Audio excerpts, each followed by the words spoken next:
Get out, Leo. You don't belong here. This is a place for family, not for whatever you've become.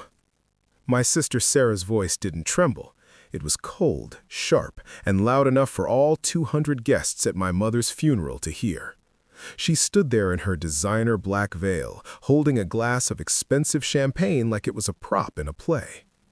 I looked down at my scuffed boots and my faded jacket. I had just flown in from a remote research station, 3 flights and 20 hours of travel just to say goodbye to the woman who raised me.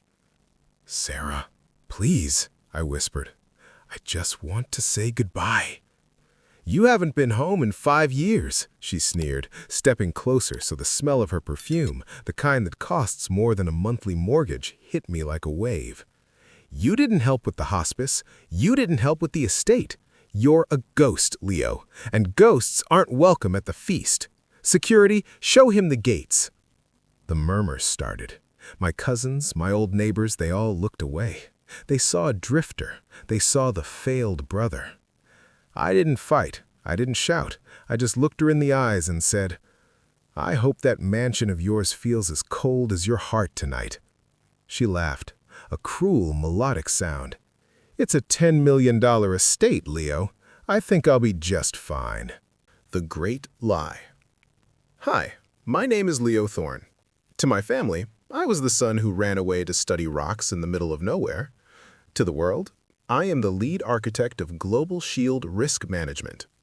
For 5 years, my sister Sarah had been playing the role of the devoted daughter while slowly draining my mother's mental health and her bank accounts. She had convinced our mother to sign over the Thorne Estate, a sprawling, historic mansion, to her name 6 months before she passed. Sarah thought she had won the lottery. What she didn't know was that the Thorne Estate was a liability nightmare. It was built on a limestone fault line. The wiring was from the 1940s, and the insurance premiums were so astronomical that no individual could afford them. So Mom did what she always did. She called me. 4 years ago, I didn't just study rocks. I set up a private trust. I took over the estate's overhead costs through a corporate shell company. I was the one paying the $15,000 monthly insurance premium.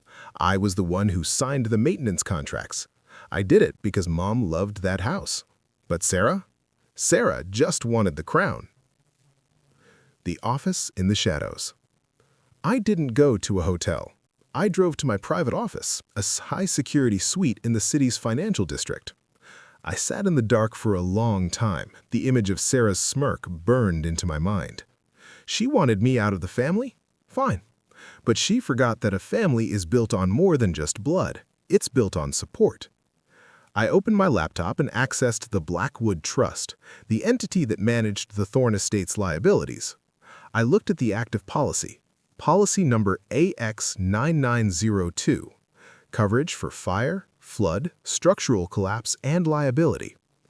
Then I looked at the clause of beneficiary. It stated that the trust would maintain the policy as long as the occupant remained a member of the Thorne family in good standing. Sarah had just publicly disowned me. She had security escort me out. She had effectively severed the ties. I hit the intercom.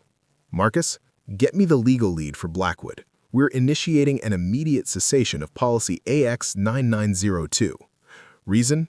Breach of family standing and transfer of liability to the primary deed holder." "Sir?" Marcus's voice crackled back. "Without that policy, that house is a legal ticking time bomb. If so much as a pipe bursts, the city will condemn it." "I know," I said. "Cancel it. Effective at midnight." The storm hits. The next 48 hours were a masterclass in be careful what you wish for. At 9 a.m. Monday, Sarah was likely waking up in her silk sheets feeling like the queen of the world. At 10:25 a.m., the automated notification hit her inbox. Urgent, notice of insurance cancellation. She probably ignored it. She thought it was a mistake.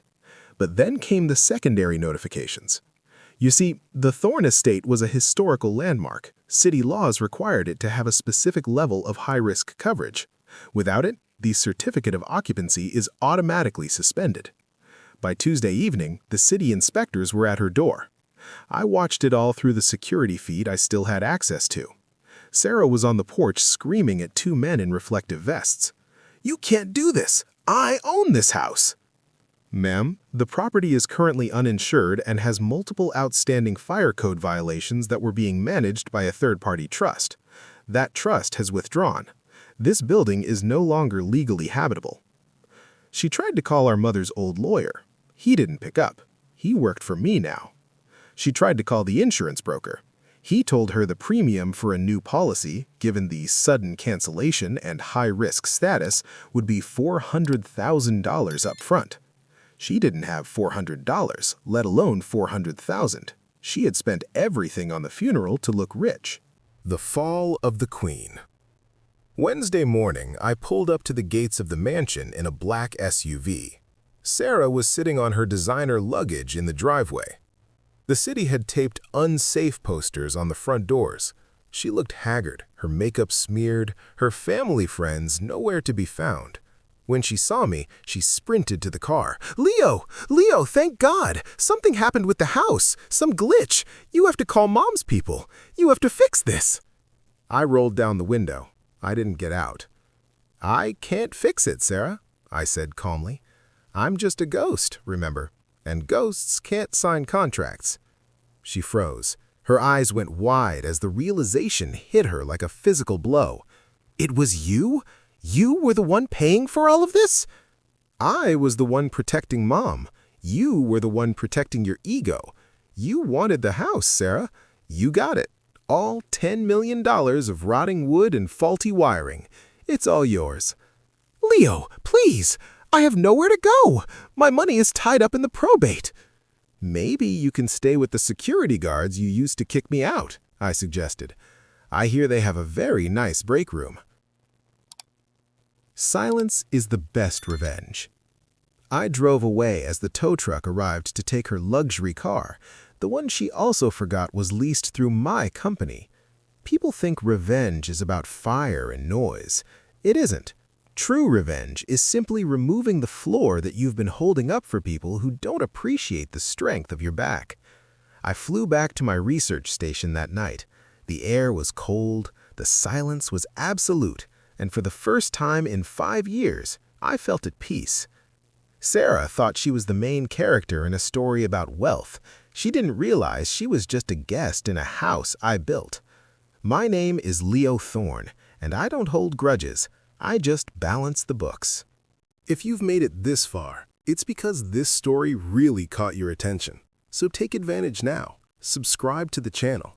Activate the bell so you don't miss the next stories, and leave your comment telling us what caught your attention the most or what you thought of the ending.